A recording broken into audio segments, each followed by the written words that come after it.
మొన్న కడప వేదికగా తెలుగుదేశం పార్టీ మహానాడు సందర్భంగా సిద్ధాంతాలను ఆవిష్కరించాం. ఈరోజు వైసీపీ డిఎన్ఏలో ఉండే క్రిమినల్ కాన్స్పిరసీ ఐడియాలజీ ఒక 4 ఇన్సిడెంట్స్లో వాళ్ళు ఆవిష్కరించారు. ఒక్కొక్కటి చూస్తుంటే ఒక పిల్లోడి సైకిల్ మాజీ మంత్రి జోగి రమేష్ కుమారుడి వివాహ వేదిక ఇబ్రహీంపట్నం. చిన్నపిల్లోడు సైకిల్ వేసుకొని పోతున్నాడు.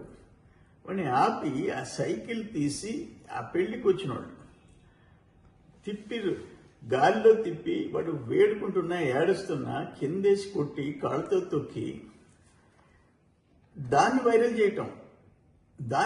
చేయటం. మన తెనాలిలో పోలీస్ ట్రీట్మెంట్కి రౌడీ షీటర్స్ గంజాయి బ్యాచ్ ఒక్కొక్కరి మీద 9 కేసులు ఉన్నాయి.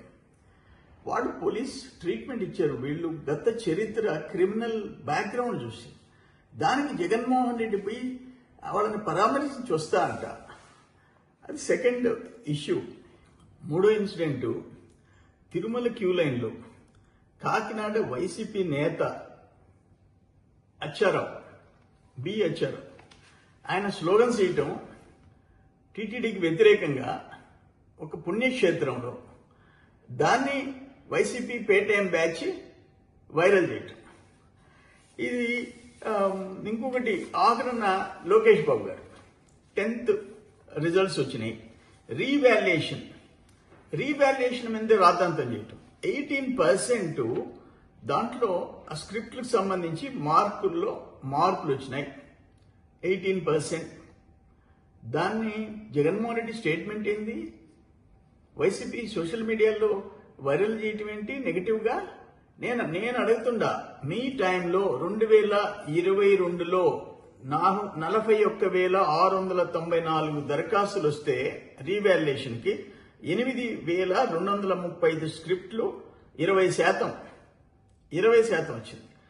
2023లో 61,887 దరఖాస్తులు వస్తే అందులో 10,987 స్క్రిప్ట్లు 18%. మీ టైంలో 24లో 55,930 17%.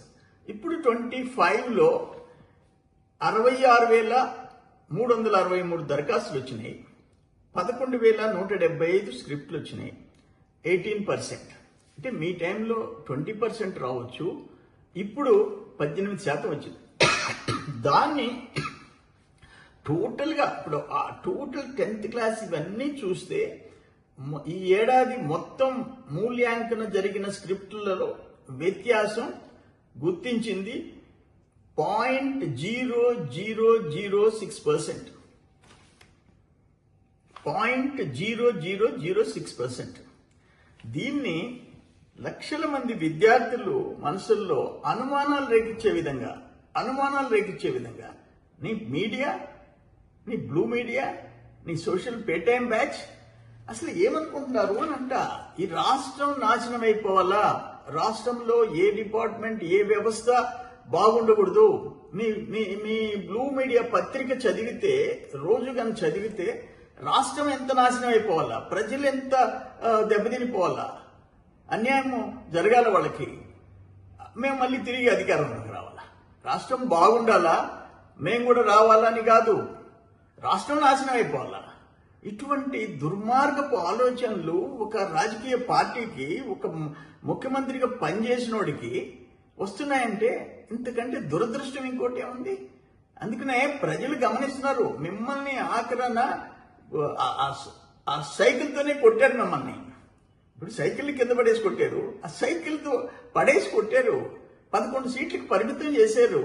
నీ కడప జిల్లాలో 7 సీట్లు మేము గెలిచాం, 3 సీట్లు. అటువంటిది ఇంత